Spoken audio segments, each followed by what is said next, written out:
Hello everyone, स्वागत है आपका सोनिया टीचिंग क्लासेस में। कैसे हैं आप सब? उम्मीद करती हूँ अच्छे होंगे। चलिए स्टार्ट करते हैं आज के वीडियो को। आज हम डिस्कस करेंगे बिहार शिक्षक भर्ती 3.0 का जो री एग्ज़ाम होने वाला है और 4.0 के लिए जीके जीएस के मोस्ट इम्पॉर्टेंट क्वेश्चन। ये क्वेश्चन जो है प्रीवियस ईयर पर आधारित है और कुछ क्वेश्चन प्रीवियस ईयर के भी हैं। तो वीडियो बहुत ज़्यादा इम्पॉर्टेंट होने वाली है आपकी तैयारी को और इम्प्रूव करने के लिए। लास्ट मोमेंट पे रिवीजन के तौर पर वीडियो को अंत तक ज़रूर देखिएगा, आपकी तैयारी को और बेहतर बनाएगी। चलिए स्टार्ट करते हैं वीडियो को। सबसे पहले हम जान लेते हैं पिछले वीडियो के अभ्यास प्रश्न का सही आंसर क्या है। इसका सही आंसर है कावेरी नदी। मेट्टूर बांध कावेरी नदी पर स्थित है। इसे आप एक ट्रिक के माध्यम से इजीली याद रख सकते हैं।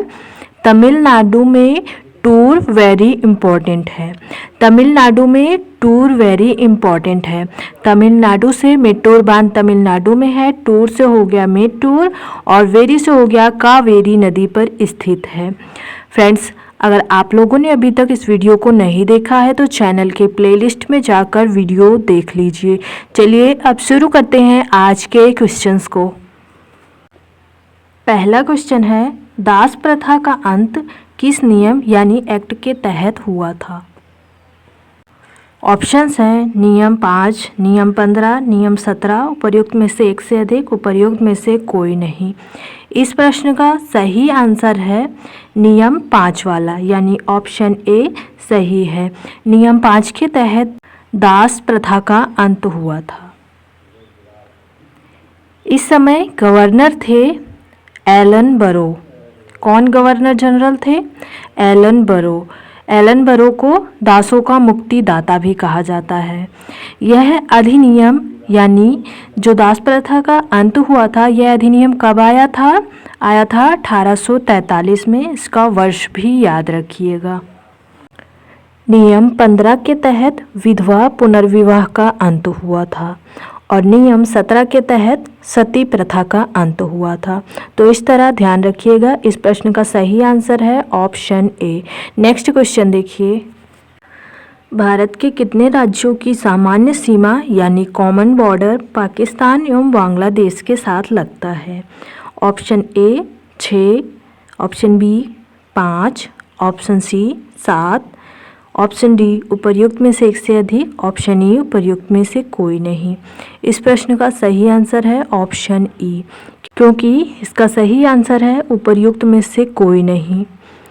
भारत के किसी भी राज्य की सीमा बांग्लादेश और पाकिस्तान के साथ सामान्य सीमा नहीं है, ध्यान रखिएगा। इससे संबंधित इम्पोर्टेंट पॉइंट देखिए।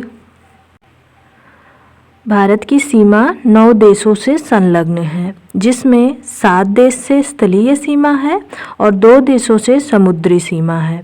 तो इसे ध्यान रखिएगा। कुल कितने देशों से संलग्न है? 9 देशों से, जिसमें 7 स्थलीय होगी और 2 समुद्री सीमा होगी।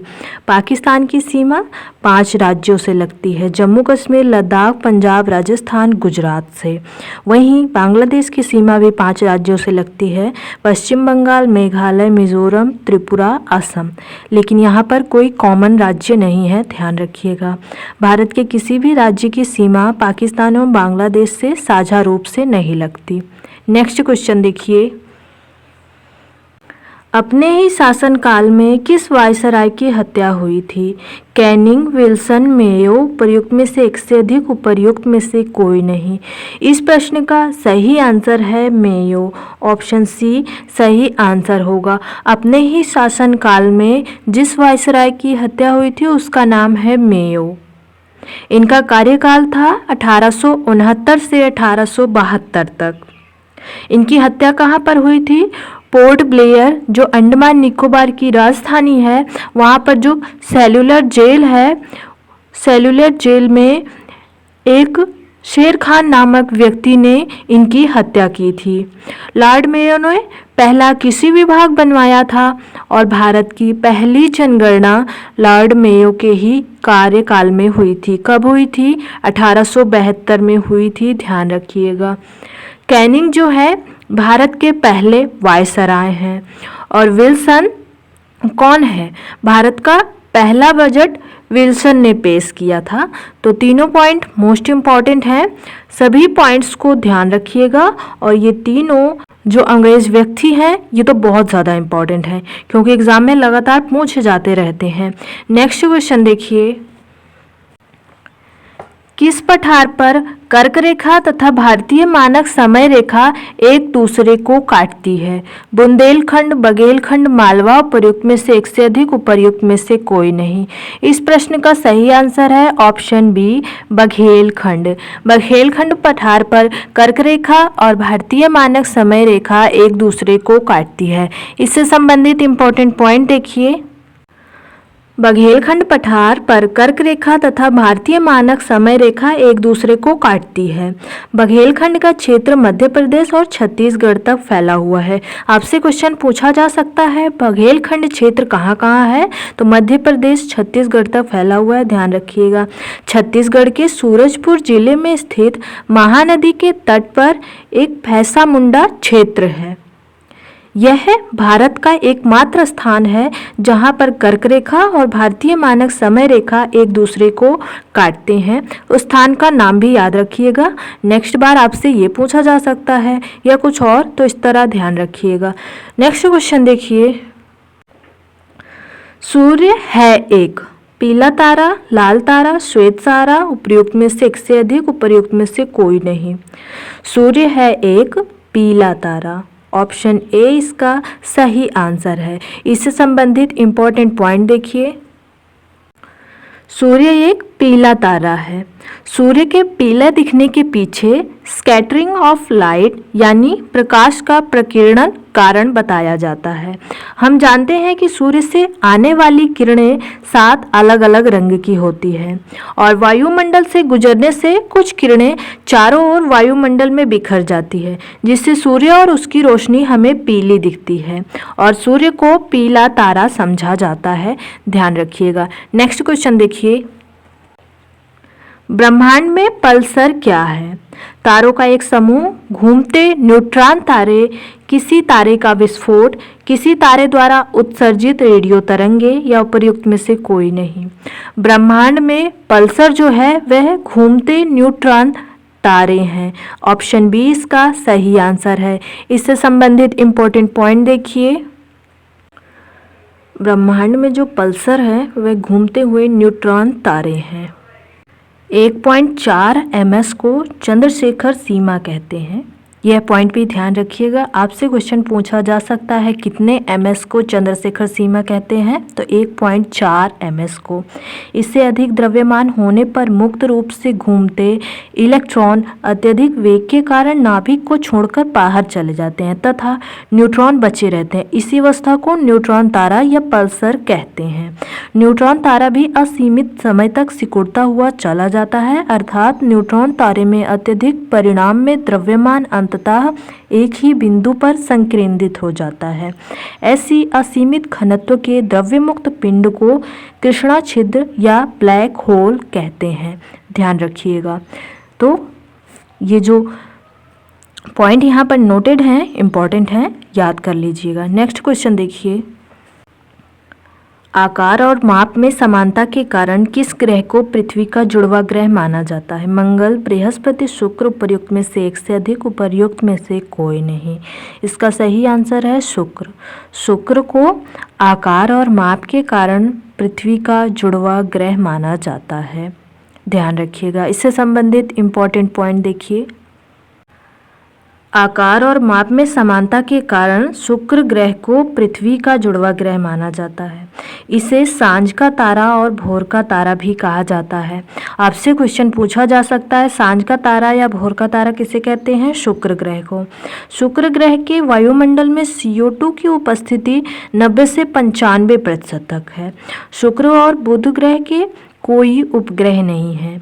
यह ग्रहों की सामान्य दिशा के विपरीत चलते हैं, यानी सूर्य की पूर्व से पश्चिम दिशा में परिक्रमण करते हैं, यानी घूमते हैं। तो पॉइंट सभी इंपॉर्टेंट हैं, याद रखिएगा। नेक्स्ट क्वेश्चन देखिए,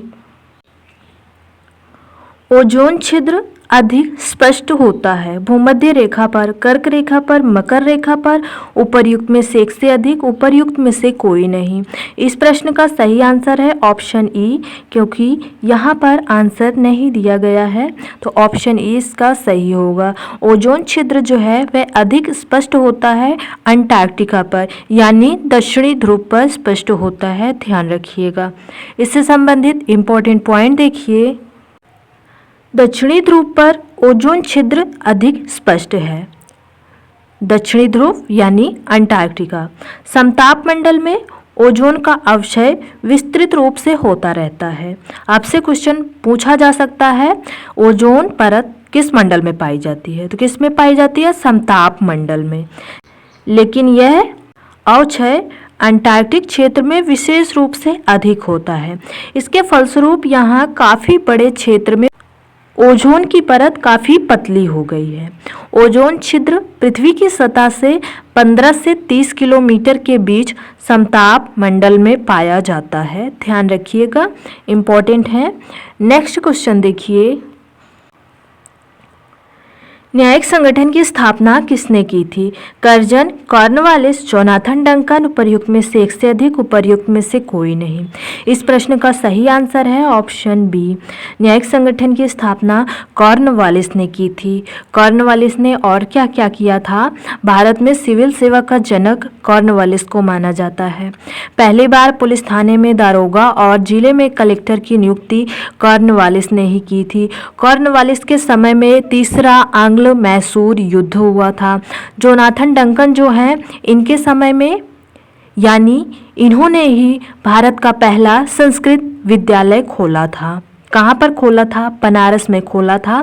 भारत का पहला संस्कृत कॉलेज जोनाथन डंकन ने खोला था बनारस में, ध्यान रखिएगा। कर्जन जो है वह बंगाल विभाजन के समय भारत के वायसराय थे। बंगाल विभाजन हुआ कब था? 1905 में, ध्यान रखिएगा। नेक्स्ट क्वेश्चन देखिए। कोचरब आश्रम की स्थापना कब हुई थी? 1914 में, 1915 में, 1918 में, उपर्युक्त में से एक से अधिक, उपर्युक्त में से कोई नहीं। इस प्रश्न का सही आंसर है ऑप्शन बी। कोचरब आश्रम की स्थापना 1915 में हुई थी। किसने की थी? महात्मा गांधी जी ने की थी। कोचरब आश्रम है कहाँ? अहमदाबाद, गुजरात में है। इसकी स्थापना महात्मा गांधी जी ने 1915 में की थी। यह जो आश्रम है महात्मा गांधी जी के दोस्त ने दिया था, जिसका नाम है जीवन लाल देसाई। इन्होंने महात्मा गांधी जी को उपहार में यह आश्रम दिया था, ध्यान रखिएगा। इसकी स्थापना महात्मा गांधी ने की थी। 1914 में हुआ था तिलक की रिहाई। बाल गंगाधर तिलक की रिहाई 1914 में हुई थी और 1918 में अखिल भारतीय उदारवादी संघ की स्थापना हुई थी। तो सभी पॉइंट मोस्ट इम्पॉर्टेंट हैं, सभी को याद रखिएगा। कब आपसे कौन सा क्वेश्चन पूछा जा सकता है यह पता नहीं रहता। नेक्स्ट क्वेश्चन देखिए। अभ्यास प्रश्न क्या है? इसका आंसर आप लोग कमेंट सेक्शन में बताइएगा। ब्रह्म समाज की स्थापना कब हुई थी? 1828 में, 1829 में, 1830 में, उपर्युक्त में से एक से अधिक, उपर्युक्त में से कोई नहीं। आप लोग इसका आंसर कमेंट सेक्शन में बताइएगा। इसे मैं नेक्स्ट वीडियो में डिस्कस करूंगी। वीडियो कैसे लगा और क्वेश्चंस कैसे लगे इसके बारे में भी कमेंट सेक्शन में बताइएगा। वीडियो पसंद आया तो वीडियो को लाइक कीजिए, चैनल को सब्सक्राइब कीजिए। ऐसे ही इंटरेस्टिंग वीडियोस देखने के लिए सब्सक्राइब तो करना पड़ेगा। Thank you friends.